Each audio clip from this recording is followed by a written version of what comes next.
Hello guys! Luto po tayo ngayon ng chicken curry. Yung ala Marivet version guys. Yung chicken ko guys is leftover to guys. Pero gagawin ko siyang chicken curry. Okay, let's see. Papakita ko sa inyo how to cook with leftover chicken. So, gagawin natin chicken curry ala Marivet. Yan ang mga ingredients ko guys. Bawang, sibuyas, kamatis, red paprika. Tapos haluan natin ng carrot, saka talong, at saka broccoli. Okay guys, una lagyan ko siya ng, ito ang ginagamit ko pang pizza. Ito muna ang gagamitin ko. Igigisa ko lang yung mga bawang, sibuyas, kamatis. Okay? Tingnan natin.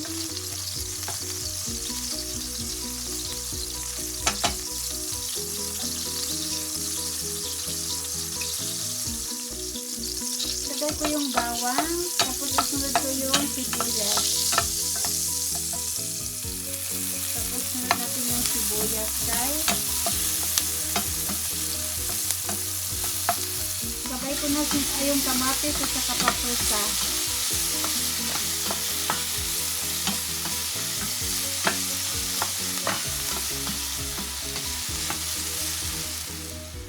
Tapos yan, isinabay ko na yung carrot sa chicken kasi para malambot na yung carrot, sabay ko lumambot sa chicken. Ayan na ang ala Marivet na chicken curry, still cooking. And of course, yung gata. Yan ang ilalagay natin dyan, yung gata. Ayan guys, nilagay ko na yung gata, yung isang can ng gata. Tsaka naglalagay din ako nito guys, yung clar soup. Isang cube lang guys, yun. Isang cube. Cups. Yan. Clar soup. At tsaka yan ang curry powder na ginamit ko guys, ganyan. Curcuma. So, let's see.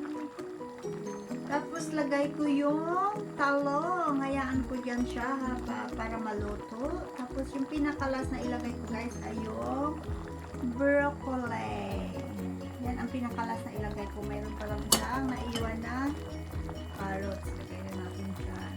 Okay. Ayan guys, luto na yung talong. Kaya pwede na natin ilagay yung broccoli.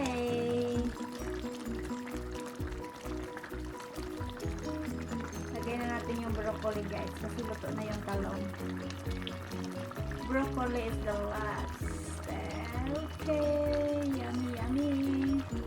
Yung pagtimpla ng alat guys, nasa kadipindi ko anong gusto niyong alat guys. So, ganyan na ang chicken curry ni Marivet. Malapit na maluto. Ayan guys, malapit nang maluto. Since gusto ko ng half cook lang yung DG. So, ayan. Marivet chicken curry. Yummy. Kain na tayo ng tanghalian. Within 1 minute, luto na po yung broccoli natin guys. Gusto ko lang kasi half cook. Kaya ayan.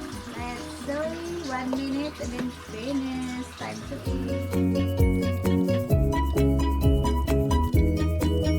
Guys, luto na. Rice is ready. Okay. Luto na yung ulam natin. Luto na guys. Kain na tayo. It's time to eat na. Yummy. Luto na yung giniluto natin. So, it's that. Like that. Let's eat guys. Siyempre, rice is life. With the rice. So yummy.